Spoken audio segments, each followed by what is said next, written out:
잘 자.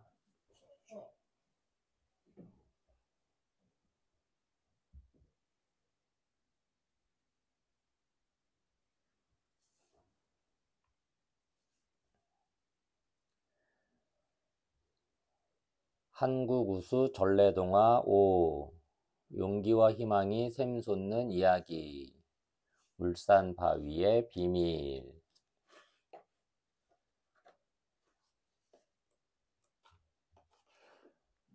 우리나라가 처음 만들어질 때의 일이랍니다. 먼저 하느님은 넓은 바다와 웅장한 산, 부드러운 들판을 만들었어요. 그러고는 아름다운 꽃과 나무를 심었지요.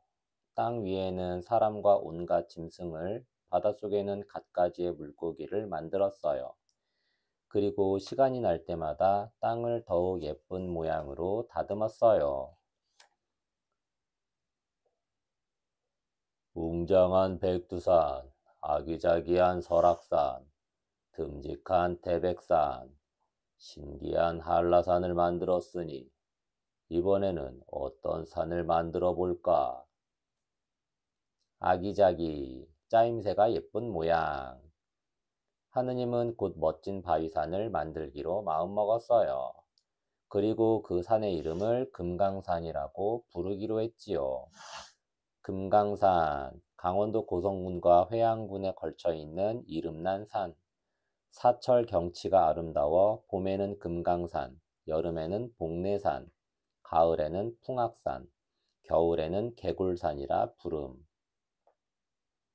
이 세상에서 자기가 멋지다고 생각하는 바위들은 모두 금강산으로 모여라. 하느님은 큰 소리로 모두에게 알렸어요. 그러자 여기저기에 흩어져 있던 바위들이 들썩들썩 우르릉 쿵쾅 소리를 내며 금강산으로 달려가기 시작했어요. 멋진 바위라면 내가 빠질 수 없지. 금강산의 주인이 될 바위는 바로 나라고. 경상도 울산에 있던 커다란 바위도 무거운 몸을 움직이더니 금강산을 향해 떠났어요. 덜커덩, 덜커덩, 우르릉, 쾅! 바위들은 계속 요란한 소리를 내며 금강산을 향해 달렸어요. 하지만 모든 바위들이 금강산으로 간 것은 아니에요. 어떤 바위들은 바닷가에 털썩 떨어져 해금강을 이루었고, 또 어떤 바위들은 금강산 위에서 서로 부딪혀 떨어져 만물상이 되었답니다. 해금강, 강원도 고성의 삼일포에서 동해에 이르는 넓은 지역으로 아름다운 바다 경치로 이름난 곳. 만물상, 외금강 명소의 하나로 하늘을 찌를 듯한 사각형 또는 육각형의 돌기둥들이 다양한 모양을 이루고 있음. 몸이 무거운 울산바위도 열심히 달렸지만 다른 바위들처럼 빠르지는 못했어요. 어이구, 힘들다. 여기서 좀 쉬었다 가야지. 울산바위는 설악산 언덕에서 잠시 쉬어가기로 했어요. 한숨을 돌린 울산바위가 다시 떠나려 할 때였어요. 어디선가 이런 소리가 들려왔어요.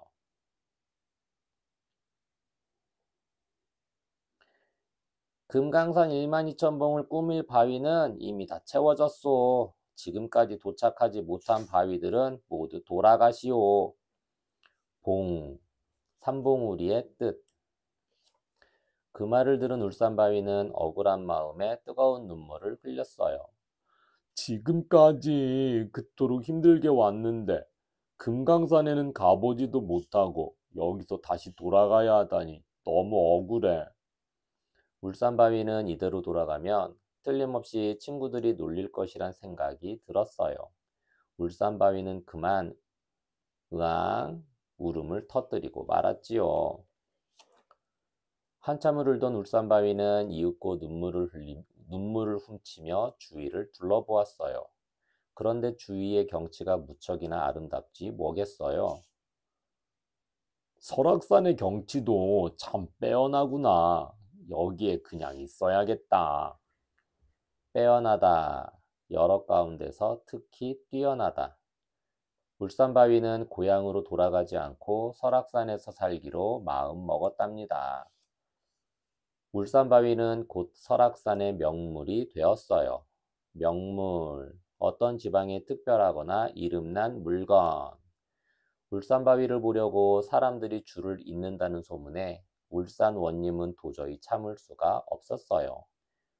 원님, 옛날 고을을 다스리던 원을 높이어 일컫는 말. 울산의 자랑인 울산바위가 설악산의 명물이 되다니 말도 안 돼. 내가 가서 울산바위를 되찾아와야겠군. 울산원님은 짐을 꾸려 양양원님을 찾아 길을 떠났어요. 안녕하십니까? 저는 울산바위가 살던 울산 고을의 원입니다. 원, 옛날 고을을 다스리던 관리를 두루 일컫는 말. 아이고, 정말 먼 길을 오셨습니다. 양양원님은 울산원님을 정성껏 맞이했어요. 울산은 여기서 아주 먼 곳인데 무슨 일로 오셨는지요? 울산바위 때문이랍니다. 울산바위라고요? 양양원님은 당황하여 울산원님을 바라보았어요.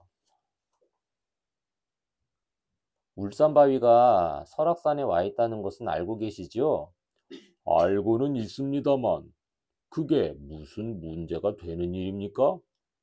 그 말에 울산원님이 화를 내면서 말했어요. 양양에서 우리 울산바위를 빌려 쓰고 있으니 쓰시는 만큼 세를 내셔야 하지 않겠습니까? 세, 돈을 받고 빌려주는 일 또는 그 돈. 울산원님의 말에 양양원님은 기가 막혔습니다. 내가 언제 울산바위에게 부탁이라도 했나? 자기 마음대로 와 있는 울산바위에 세를 내라니. 양양원님은 억울했지만 울산바위가 설악산에 와 있는 게 사실이니 할 말이 없었어요. 먼 길을 오느라 수고가 많으셨는데 오늘은 우선 푹 쉬시지요. 양양원님이 걱정에 잠겨있자 아들이 물었어요. 아버님, 무엇을 그렇게 생각하세요? 양양원님은 아들에게 울산원님의 이야기를 들려주었어요. 그러자 아들은 빙그레 웃으면서 말했어요. 아무 걱정 말고 제 말대로만 하세요. 아들은 원님의 귀에 대고 무슨 말인가를 속삭였어요. 양양원님의 얼굴이 금세 환하게 밝아졌어요. 다음 날, 울산원님이 양양원님을 찾아갔어요. 오늘은 세를 받아서 돌아가야겠습니다. 양양원님은 안타까운 표정을 지었어요. 울산바위가 설악산에 있으니 얼마나 속이 상하십니까? 그런데 저희들도 그 바위 때문에 고민이 많답니다. 솔직히 그 바위는 아기자기한 설악산에는 어울리지 않지요. 이게 무슨 소리야? 울산원님은 깜짝 놀랐어요. 마침 원님이 와주셔서 너무도 고맙습니다. 제발 울산바위를 데리고 가주십시오. 양양원님은 한술 더 떴어요. 한술 더 뜨다.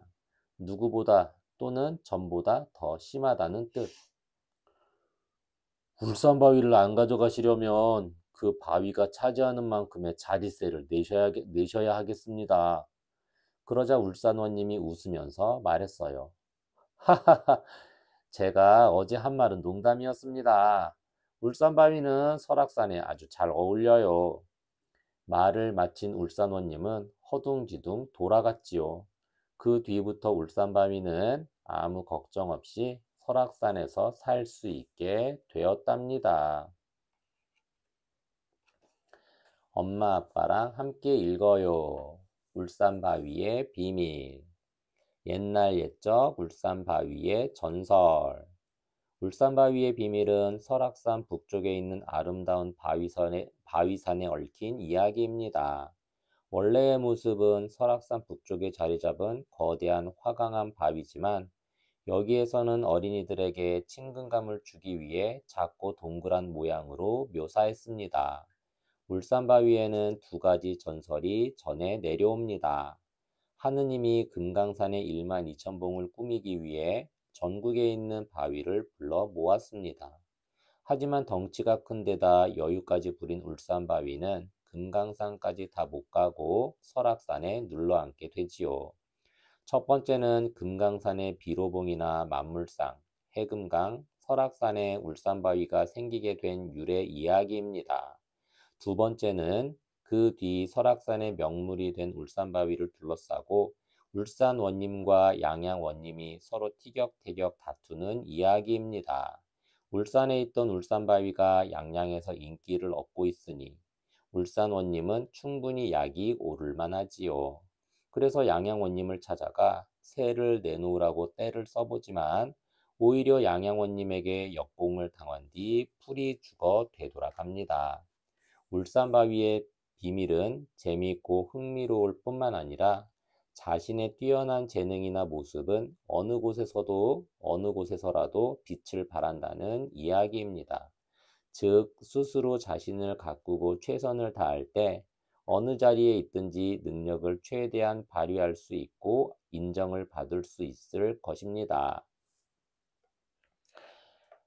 아름다운 전설이 깃들인 곳 설악산. 설악산은 예부터 뛰어난 경치 때문에 사람들에게 많은 사랑을 받아왔습니다. 그리고 명산의 조건을 갖춘 만큼 많은 전설을 간직하고 있습니다. 설악산에는 빼어난 바위와 봉우리들이 많습니다. 견우와 직녀 이야기가 얽힌 흔들바위, 부부암이 있고 옥녀폭포와 여신폭포에는 목욕하다가 옷을 잃어버려 승천하지 못한 두 선녀의 이야기가 전해옵니다. 또 유명한 절이 많은데 신라의 의상대사, 원효대사, 자장률사 등이 이곳에서 수양을 했습니다. 백담사는 창건 이래 1783년까지 7차례나 불이 났다고 합니다. 어느 날 절의 주지스님 꿈에 나타난 노인의 말대로 대청봉에서 절까지 물 웅덩이를 세어 100번째가 되는 현재 자리에 절을 세우고 백담사라 이름 지은 뒤부터는 좀처럼 불이 나지 않는다고 합니다. 그리고 5살의 어린 동자가 득도에 붙여진 오세암이라는 절도 있습니다. 울산바위. 울산바위는 사방을 울타리처럼 두르고 있는 4km의 절벽으로 이루어져 있으며 6개의 봉우리로 되어 있습니다. 울산바위라는 이름에는 여러 가지 이야기가 있습니다. 울타리처럼 생겼다고 해서 울산광역시의 지명인 울산을 딴 전설적 이름, 그리고 엉엉 우는 산이라고 해서 우리말을 한자화한 울산입니다. 비가 내리고 천둥이 칠 때면 산이 울고 하늘이 으르렁거리는 것 같아서 천우산, 천효산이라고 한다는 기록도 전해옵니다.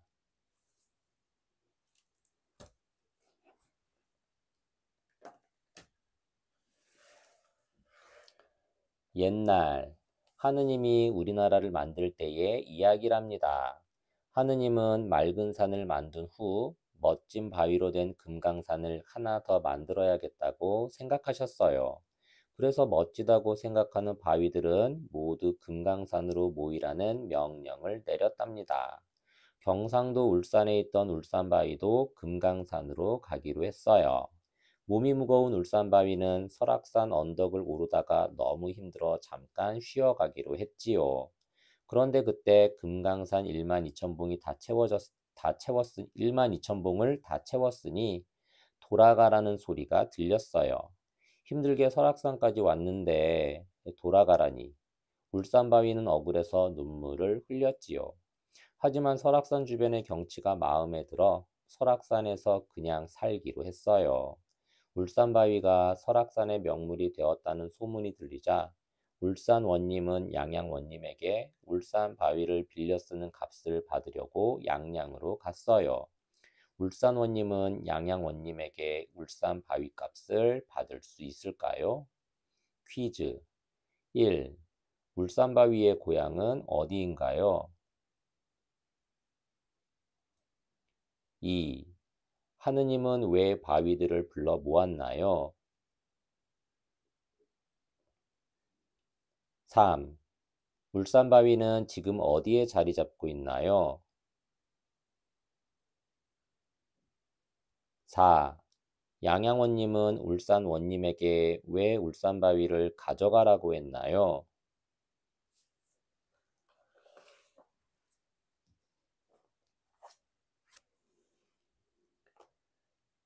한국 우수 전래동화 6. 용기와 희망이 샘솟는 이야기. 나도 밤나무.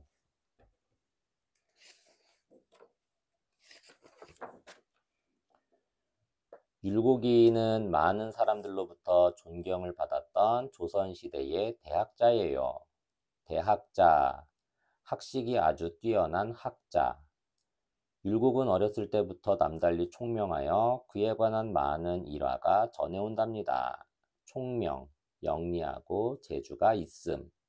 다음은 율곡의 어린 시절에 있었던 일이에요.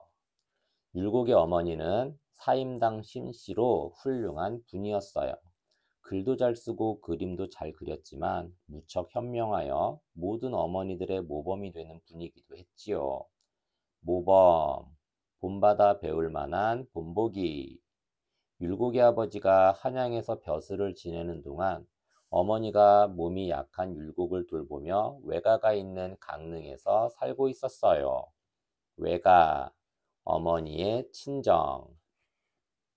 어느 날 한양에서 율곡의 아버지가 돌아와 가족들은 오랜만에 즐거운 저녁을 보냈답니다.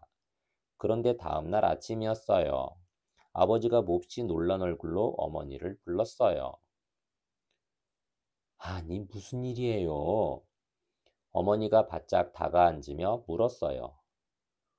어젯밤에 참으로 이상한 꿈을 꾸었다오. 산신령이 나타나 우리 율곡이 15살이 되면 호랑이에게 물려 죽을 거라고 하지 않겠소? 산신령, 민속에서 산을 맡아 보호한다는 신령. 아니, 뭐라고요? 어머니가 깜짝 놀라 소리쳤어요. 너무 걱정 말아요. 산신령님이 호랑이를 물리칠 수 있는 방법도 말해 주었소. 어떻게 해야 율곡이 살 수 있답니까? 뒷산 언덕에 밤나무 전구루를 심으면 된다오. 하지만 한 그루라도 모자라면 안 된다고 했소. 부부는 산신령의 말대로 뒷산 언덕에 밤나무를 심기로 했어요. 율곡의 어머니는 마을 사람들을 찾아가 간곡히 부탁을 하였어요. 뒷산에 1000그루의 밤나무를 심어야 우리 아들이 호랑이에게 물려가지 않는데요. 그러니 여러분들이 나무 심는 일을 좀 도와주세요. 마을 사람들은 기꺼이 도와주겠다며 나섰어요. 사람들은 삽과 곡괭이를 들고 산에 올라가 밤나무 1000그루를 심었어요. 곡괭이, 단단한 땅을 파는 데 쓰는 좁고 긴 듯하게 생긴 괭이의 한 가지. 그날 밤이었어요. 밤나무를 심은 뒷산에 들쥐들이 나타났어요. 얘들아, 여기 새로 심은 밤나무가 있어. 뿌리가 부드러워서 맛있겠다. 들쥐들이 밤나무 한 그루에 달려들어 뿌리를 모조리 갉아먹었어요. 밤나무는 그만 쿵 하고 쓰러져 버렸지요. 그때 숲속에서 곰 한 마리가 나와 쓰러진 밤나무를 끌고 가버렸답니다. 율곡의 어머니는 매일매일 밤나무를 정성껏 가꾸었어요. 하지만 밤나무 한 그루가 없어진 사실을 까맣게 모르고 있었지요. 마을 사람들이 숫자를 하나하나 세면서 나무를 심었기 때문에 조금도 의심을 하지 않았던 거예요. 그래서 뒷산 언덕에는 999그루의 밤나무가 무럭무럭 자라 울창한 밤나무 숲을 이루었어요. 세월이 흘러 율곡이 15살이 되었어요. 어느 날 한 스님이 율곡의 집을 찾아왔어요. 스님, 중에 높임말. 어서 오십시오, 스님. 어머니는 공손하게 스님을 맞았어요. 몸이 약한 아드님 때문에 걱정이 많으시지요? 제가 아드님을 데려가 튼튼하게 만들어 드리겠습니다. 스님의 말씀은 고맙지만 제 아들은 절에 보내지 않겠습니다. 어머니는 딱 잘라 말했어요. 그러자 갑자기 스님이 몸을 휙 돌리며 제주를 빙 그르르 넘었어요. 그리고 하얀 연기와 함께 호랑이가 어흥 나타났어요. 호랑이는 으르렁거리면서 어머니를 해치려 했어요. 하지만 어머니는 꿈쩍도 하지 않았어요. 몇 년 전부터 이런 날이 오리라는 것을 알고 있었기 때문이에요. 오히려 어머니는 호랑이에게 호통을 쳤어요. 호통, 몹시 화가 나거나 겁을 주기 위해 큰 소리로 꾸짖음. 어서 썩 물러가거라. 감히 내 아들을 넘보다니. 호랑이는 껄껄 웃으며 말했어요. 뒷산 언덕에 밤나무 청구루가 없을 때는 네 아들을 데려가겠다. 알겠느냐? 어머니는 자신 있게 대답했어요. 오냐, 어서 뒷산으로 가서 밤나무를 세어보자꾸나. 어머니와 호랑이가 뒷산 언덕의 밤나무 숲으로 갔다는 이야기가 온 마을에 퍼졌어요. 호랑이가 율곡을 잡아가려고 왔대요. 가만히 있지 말고 호랑이를 잡아 혼내줍시다. 그래요. 어서 산으로 올라가요. 마을 사람들은 용기를 내서 뒷산 언덕으로 달려갔어요. 아주 큰 호랑이라며? 괜찮아. 뒷산 언덕에 밤나무 1000그루만 있으면 호랑이는 꼼짝 못하고 물러갈 거라잖아. 뒷산 언덕으로 올라가면서 사람들은 웅성웅성 이야기를 나누었어요. 그런데 정말 밤나무 1000그루가 있을까? 아무렴 우리가 분명 1000그루를 심었지 않은가? 마을 사람들은 자신 있게 말했어요. 사람들은 호랑이 앞에서 큰 소리로 밤나무를 세기 시작했어요. 995, 996, 997, 998, 999. 이제 마지막 남은 한 그루를 셀 참이었어요. 그런데 나머지 밤나무 한 그루가 보이지 않았어요. 한 그루가 어디 갔을까? 아무리 세어도 한 그루가 없는걸? 으흐흐, 이제 율곡은 내 먹이다. 호랑이가 율곡에게 막 덤벼들려는 순간이었어요. 나도 밤나무야. 어디선가 작은 목소리가 들려왔어요. 사람들이 소리나는 곳으로 달려갔지요. 여기다. 밤나무 한 그루가 여기 있어. 나도 밤나무야. 밤나무를 닮은 나무가 다시 한번 외쳤어요. 그럼 너도 밤나무지. 호랑이야, 1000번째 밤나무가 여기 있다. 그러자 호랑이는 분하다는 듯이 어디론가 어슬렁어슬렁 사라졌습니다. 그 뒤 율곡은 건강하게 자라 훌륭한 사람이 되었답니다. 엄마 아빠랑 함께 읽어요. 나도 밤나무. 옛날 옛적 이율곡과 나도 밤나무 이야기. 나도 밤나무는 나무의 이름에 얽힌 재미있는 이야기입니다. 나도 밤나무의 잎의 모양이 밤나무보다 크지만 밤나무를 많이 닮은 나무입니다. 나도 밤나무 이름에 관한 여러 가지 전설이 내려오지만 그 중에서 여기서는 이율곡 선생님의 얽힌 이야기를 다루었습니다. 그리고 아이들의 눈높이에 맞춰 일부분을 생략하고 각색하여 구성하였습니다. 원래의 내용은 다음과 같습니다. 이율곡의 아버지가 지금의 인천지방 수은 판관을 지낼 때 가족들이 사는 강릉 집에 왔다가 다시 인천으로 가던 중 하룻밤에 객사, 나그네가 머무는 집에서 묵게 되었습니다. 그곳 주인이 사임당 신씨가 임신한 아이가 호랑이에게 큰일을 당하게 될 거라는 이야기를 해주었지요. 그리고 그 화를 피하려면 집 뒷산에 밤나무 1000그루를 심어야 한다고 알려주었다고 합니다. 몇 년 후, 율곡의 집에 한 스님이 찾아와 아들을 시주하던지 밤나무 1000그루를 시주하라고 요구했습니다. 그러자 이율곡의 아버지는 뒷산으로 올라가 밤나무 1000그루를 스님에게 보여주었답니다. 하지만 아무리 세어보아도 밤나무 한 그루가 부족했지요. 그때 밤나무 숲 끝에 있던 나무 한 그루가 나도 밤나무야 라고 소리쳤다고 합니다. 그러자 스님은 호랑이로 변하여 도망치고 그 후 나도 밤나무야 라고 당당하게 나선 이 나무를 나도 밤나무라고 부르게 되었다는 이야기입니다. 이모저모 밤나무의 쓰임새. 밤나무는 옛날부터 식량, 약재료, 밀원, 단물을 내는 꽃, 건축 재료로 많이 쓰여온 나무입니다. 임진왜란을 예상한 이율곡 선생님이 10만 양병론과 함께 밤나무를 식량으로 많이 키울 것을 주장했던 것처럼 전쟁 중에도 비상식량으로 이용되어 왔지요. 또 조상을 모시는 제사상에 없어서는 안 될 제수로서도 중요한 역할을 했습니다.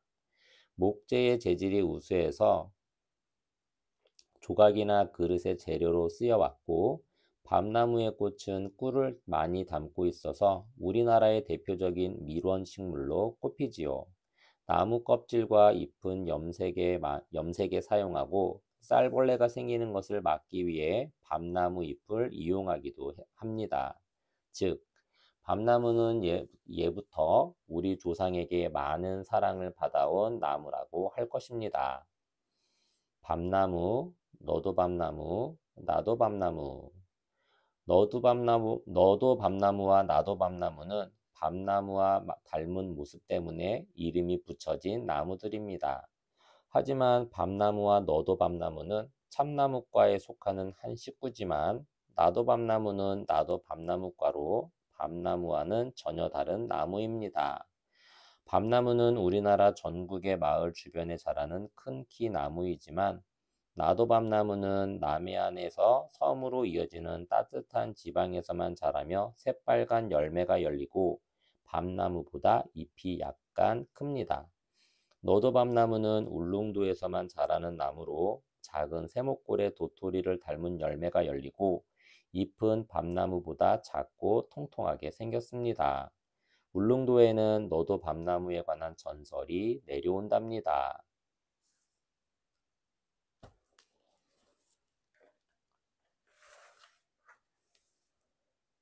조선시대의 유명한 학자인 율곡 이를 알고 있나요? 율곡은 어렸을 때 몸이 약했어요. 그래서 아버지는 한양에서 벼슬을 하고 있었지만 어머니 신사임당과 율곡은 강릉에서 살았어요.